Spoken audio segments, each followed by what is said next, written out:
kind of feel like you got your shot back tonight? Yeah, something like that. Were you? Did you switch anything up in practice, pregame preparation? No, not really. Just it's. I'd say shooting for me is mental, so I got back in a better rhythm tonight. Charles, I'm sure the pregame scout on that team was don't let them shoot threes. What was working in the first half, and did they just find their shots, or what happened in the second? In the second half, you say? Yeah, what was the difference? You guys really kind of held them off the line in the first half, and then first they made a half, few. really came with energy and just the mindset of not to let them shoot. And then coming into the second half, we kind of let off the pedal and let them get going a little. And then that's when they finally shot and brought themselves back into the game. Malachi. Focus on transition defense at all, finding Agbe and Randolph is the big time 3-point shooters. So is that a big focus in the game? Yeah, that's our main focus is getting back on defense and finding the shooters and staying in the gaps and helping the drivers and our teammates. Malachi, you obviously growing up spent a lot of time in gyms and kind of imagining what it'd be like to be like a college basketball player and stuff. And when is putting up 27 points in the games, this kind of what you were envisioning? You always dream of doing good, but it was just trying to come out and be aggressive and just look for my shots. And tonight they fell down. Has Coach Kent been telling you to look for your shot a little more than you had been? I think he's told everybody to look for their shots. Everybody on the team can shoot, so it's just a matter of who's open, who's feeling it that night. It's never just one person. What was working so well tonight?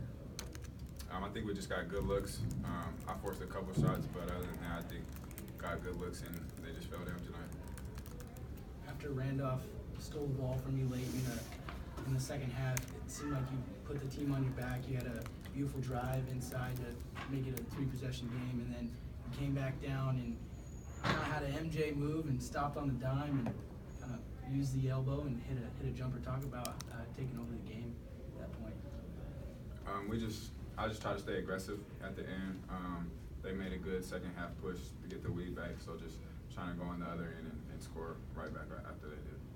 For both Charles and Darian, it was pretty fun to watch a freshman take over the game like that and score the way he did tonight. You said what? Yeah, was it pretty fun to watch him take over the game the way he did tonight? Yeah, it was fascinating watching him take over the game, being young as he is, and it was fascinating. Yeah, it was fascinating. I mean, it's gonna be more fascinating seeing him do it again now. So. Charles, it really seems like the difference in the last two games, just energy you were able to bring from the tip-off in the first half. How can you replicate it and make sure that it's this game and not San Jose State going forward? Just mental, just making sure we all buy in together and just the willingness to win, I guess, and just basically mental. Did San Jose State serve as kind of a gut check in that regard? Yeah, it really was, yeah. Charles, in the second half when they started to shake the lead down a little bit and there'd be the timeouts for whatever reason, what was the message from Coach Kent in those timeouts to you guys? Just stay together because we knew it was going to happen. We was going to hit adversity sooner or later. So he just brought us together and we just put the pedal to the metal, but put the gas back on the pedal, however you say that. I got it. Sorry, one more. Just after San Jose State, was it something that had to be said? Did you guys do any meetings or kind of as players get together and talk about bringing energy, or did everyone just sort of know? Yeah, we had a meeting with all the coaches and staff and players, and we discussed some stuff and we handled it. Darren, with now kind of seeing the highs and lows of the season, what are your expectations going forward for this squad, and what over the next kind of short time frame? What are you guys hoping to achieve? Not lose another game at home. I mean, we're not focused on conference right now. We're trying to get the non-conference, try to get through that, but not give up any games at home. We felt like we gave up the game against San Jose State. We played terrible, obviously. We gave that one away, and then we felt like we gave a game away in where were we? Virgin Islands, so and then that just kind of trickled over. So we just got to, like you said, get through adversity when that hits. Mm-hmm. Is it the same with you, Charles? Mm-hmm.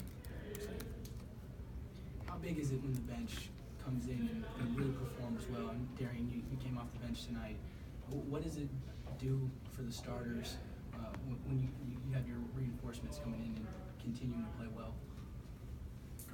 I think it means a lot. Robo, DK, all them guys, we know what they can do. So they've shown it. I think they're going to continue to show it, and it just gives us a boost off the bench. I mean, yeah, like you said, you have to have it. I mean, I haven't seen a team win with 5 players. So, I mean, somebody has to come in and give something off the bench. So, and we feel like we have that. We feel like we're a deep enough team to go to our bench. So, it's a strength of ours. Thanks, guys.